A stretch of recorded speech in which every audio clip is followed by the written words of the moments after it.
इस फल को देख रहे हैं आप? अभी अभी अपनी डाल से अलग हुआ है। बड़ा दुख होता है ना जब आप अपने उद्गम से अलग होते हैं, परंतु ये दूरी भी आवश्यक है। अब इस फल को ही ले लीजिए। अपने जीवनदाता वृक्ष से अलग होकर ये ना केवल किसी की भूख शांत करेगा, अपितु इसके भीतर के बीज से एक नए वृक्ष का सृजन भी होगा और कई फल जन्मेंगे। सृजन की प्रतिक्रिया में पीड़ा आवश्यक है। यदि पीड़ा नहीं होगी तो सृजन नहीं होगा। पीड़ा अपने उद्गम से दूर होने, पीड़ा अपनों से दूर होने। इस फल की भांति हम मनुष्यों को भी अपने उद्गम से, अपने सगे संबंधियों से अलग होना पड़ता है। और यही अलगाव एक नए सृजन को, एक नई सृष्टि को, एक नए विकास को जन्म देता है।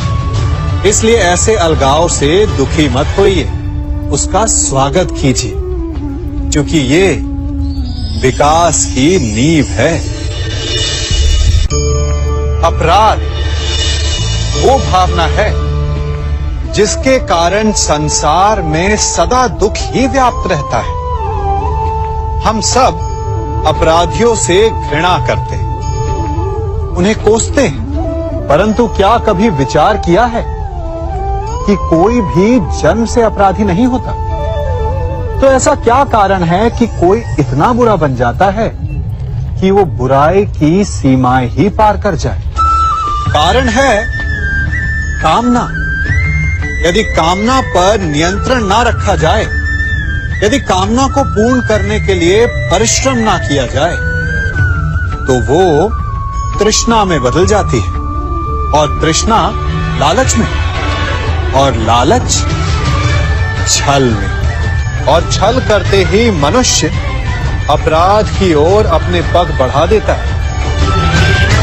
इसलिए ये अत्यंत आवश्यक है कि मन की कामनाओं पर नियंत्रण रहे।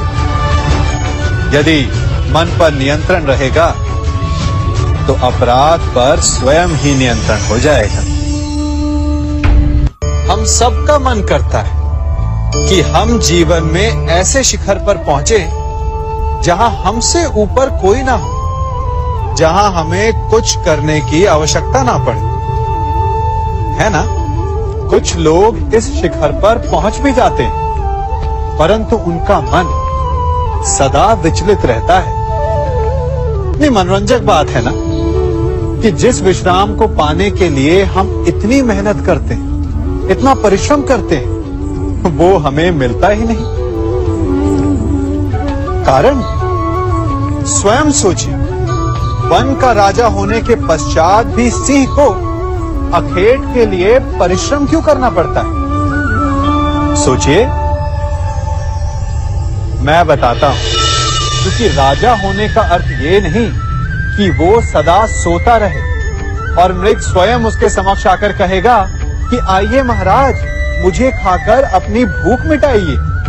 तो समझ लीजिए, कार्य आपके परिश्रम से संपन्न होते हैं, केवल कामना से नहीं। यदि आप नीचे हैं तो सदा स्मरण रखें कि आपका परिश्रम ही आपको ऊंचाइयों पर ले जाएगा, और यदि आप ऊंचाई पर हैं तो वहां पर भी रहने के लिए आपको निरंतर परिश्रम करते रहना होगा। अर्थात परिश्रम से मुक्ति नहीं है, क्योंकि परिश्रम ही जीवन है। सबसे अधिक महत्वपूर्ण क्या है? जीवन, या जो जीवन में पाया, यात्रा, या यात्रा पूर्ण करने के बाद पाया गया लक्ष्य, कर्म या उसके फल? बहुत ही महत्वपूर्ण परंतु विकट प्रश्न है ना? परंतु तनिक धीरज से सोचेंगे तो इसका उत्तर अधिक कठिन नहीं है। यदि जीवन यात्रा है तो उसका लक्ष्य क्या होना चाहिए? स्वयं सोचिए। मान, संतान, धन, नहीं ना। अंतिम लक्ष्य है परम आनंद, और ये अचानक से नहीं मिलता। इसे पाने का केवल एक ही उपाय, और वही आपका कर्म, वही आपकी यात्रा भी, और वही आपका प्रारब्ध भी है।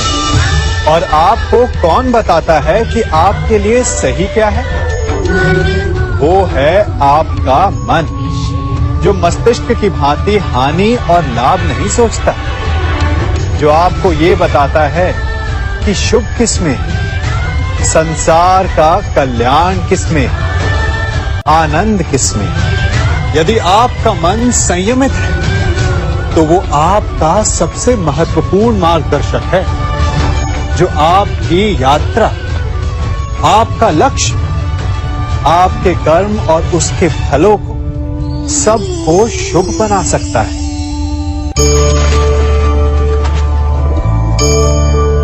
इन पक्षियों को देख रहे हैं आप? इनका उड़ना वायु में इतना संतुलन मुक्त कर देता है ना?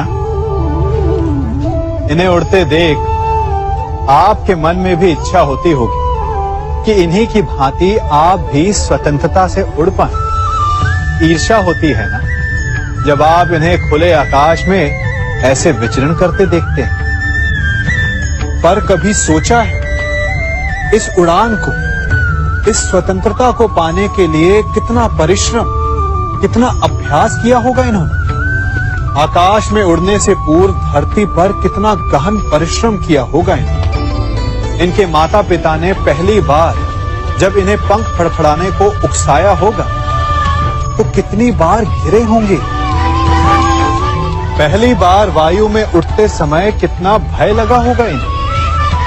अपनी पहली उड़ान के पश्चात धरती पर उतरते समय गिरकर कितनी चोट खाई होगी? इस उड़ान का, इस स्वतंत्रता का ये मूल है। यदि आप ये दे सकते हैं तो अवश्य आप भी इस स्वतंत्रता को पा सकते हैं। इन पक्षियों की भांति ही अपने चारों ओर जब भी आप किसी सफल मनुष्य को देखें तो उससे ईर्ष्या ना करें, उसके परिश्रम और पीड़ा को समझने का प्रयास करें जो उसने यहां तक पहुंचने में पाई है। प्रेरणा लें, प्रयास करें और स्वयं भी सफल हो जाएं। कभी वन में सिंह को अखेट करते देखा है? हमें लगता है कि सिंह तेजस्वी है, बलशाली है, तीव्र है, इसलिए वो अखेट कर पाता है। परंतु इस अखेट के दूसरे पक्ष को भी देखने का प्रयास कीजिए। सिंह अखेट तभी कर पाता है जब हिरण आस छोड़ देता है, जब वो भागना बंद कर देता है, जब वो संघर्ष करना छोड़ देता है। सिंह हिरण की मृत्यु नहीं चुनता, हिरण स्वयं अपनी मृत्यु चुनता है। ठीक उसी प्रकार असफलता हमें नहीं चुनती, हम असफलता को चुनते हैं। ये हम ही हैं जो आशा को छोड़कर संघर्ष करना छोड़ देते हैं और भाग्य का अखेट बन जाते हैं। इसलिए संघर्ष करना मत बंद कीजिए, प्रयास करते रहिए और सफलता आपकी मुट्ठी में होगी। जब घर में अंधकार छा जाता है तो प्रकाश लाने के लिए आप क्या करते हैं? दीपक ढूंढते हैं और उसकी लौ को प्रज्वलित करते हैं और फिर अंधकार अपने आप दूर हो जाता है। अब आप कहेंगे कि इसमें कौन सी नई बात है? यदि अंधकार को दूर करना है तो दीपक की लौ को प्रज्वलित तो करना ही पड़ता है। यही बात तो समझने की है। यदि अंधकार से लड़ना है तो अंधकार का सहारा नहीं लिया जा सकता, उसके लिए प्रकाश की आवश्यकता होती है। घृणा का अंत करना है तो उसे घृणा से अंत नहीं किया जा सकता, उसे प्रेम की आवश्यकता होती है। शत्रुता का अंत शत्रुता से नहीं किया जा सकता, उसे क्षमा की आवश्यकता होती है। यदि आपको नकारात्मक ऊर्जाओं से लड़ना है तो स्वयं को सकारात्मक बनाना होगा और तभी आपके जीवन में वास्तविक आनंद आ सकेगा। एक न एक बार हर युवा के जीवन में एक ऐसा समय आता है जब उसे लगता है कि उसके माता पिता उसके साथ बहुत कठोर हो रहे हैं। मैं आपसे पूछता हूं, क्या आपने कभी कुम्हार को मटकी बनाते हुए देखा है?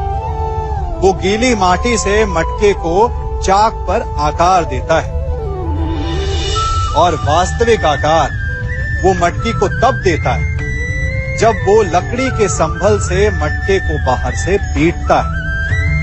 हम सभी उस कुम्हार को मटके को पीटते हुए देखते हैं, परंतु उस कुम्हार के उस हाथ को नहीं देखते जो मटके को भीतर से बाहर की मार से सहारा दे रहा है। हमारे माता पिता भी ऐसे ही होते हैं। अपनी संतान के भले के लिए, उसके भविष्य को आकार देने के लिए कभी कभी वो कठोरता को भी अपनाते हैं। आप केवल उनकी कठोरता को मत देखिए, उस संभल को भी देखिए जिसने आपको भीतर तक से संभाल कर रखा है।